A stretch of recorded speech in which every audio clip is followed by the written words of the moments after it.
जाड़ों की रात थी। आसमान में तारे टिमटिमा रहे थे, मानो किसी ने आकाश पर छोटे छोटे दीपक जला दिए हों। गांव की संकरी गलियों में सन्नाटा पसरा था, केवल दूर कहीं कुत्तों के भौंकने की आवाज और हवा के ठंडे झोंकों का शोर सुनाई देता था। सावित्री अपनी झोपड़ी के बाहर एक पुरानी चारपाई पर बैठी थी।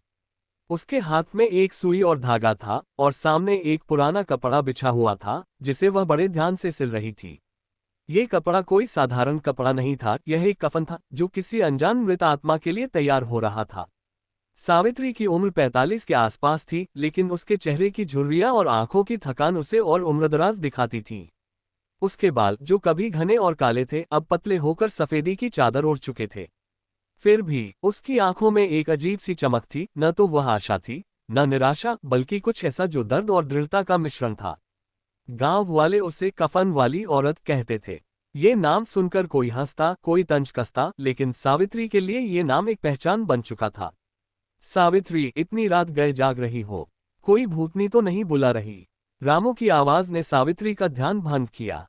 रामू, गांव का एक साधारण किसान, अपनी बैलगाड़ी के साथ पास से गुजर रहा था। उसका चेहरा मेहनत और गरीबी की कहानी कहता था, लेकिन उसकी मुस्कान में एक सादगी थी जो सावित्री को हमेशा सुकून देती थी। रामू भैया, भूतनी तो मैं खुद हूं, सावित्री ने हल्के से हंसते हुए कहा। ये कफन सिल रही हूं। सुना है, गांव के छोर पर मंगलू की बूढ़ी मां चल बसी। उनके पास कुछ नहीं था, न कफन न लकड़ी। सोचा, कम से कम एक कफन तो दे दूं। रामू ने चारपाई के पास आकर बैठते हुए कहा, तुम भी न, सावित्री। सारा गांव सो रहा है और तुम कफन सिल रही हो। कोई औरत ऐसी होती है भला? अपने लिए जी लो, कितने साल हो गए अपने दुख को भूलने में।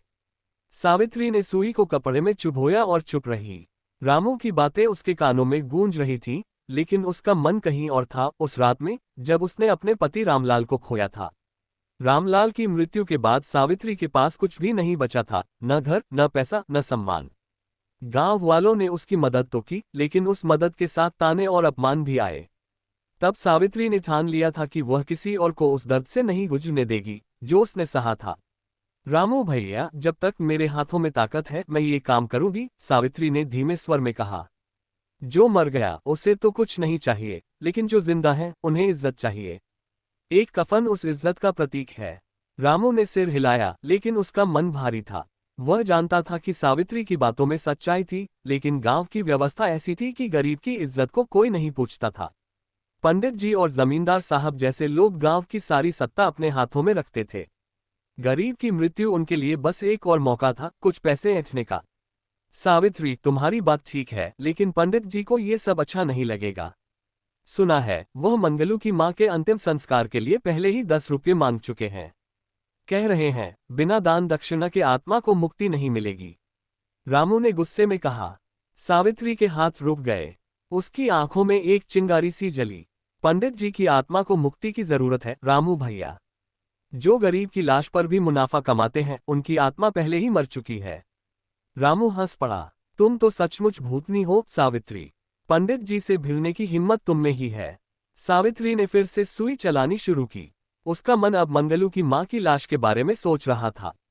वह बूढ़ी औरत, जिसने सारी जिंदगी खेतों में मजदूरी की, अपने बच्चों के लिए रोटी कमाए और अंत में एक टूटे फूटे झोपड़े में अकेली मर गई। सावित्री को याद आया कि कैसे उसने अपनी सास की मृत्यु के बाद भी ऐसा ही दृश्य देखा था। तब उसने पहली बार एक कफन सिला था, अपनी पुरानी साड़ी को फाड़कर। उस दिन से यह उसका मिशन बन गया था, हर उस लाश को कफन देना जिसके पास कुछ नहीं था। रात गहरा रही थी। सावित्री ने कफन को तह किया और अपनी झोपड़ी के अंदर रख दिया।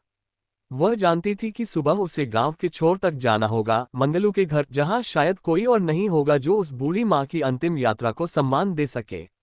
लेकिन सावित्री थी, और वह थी कफन वाली औरत।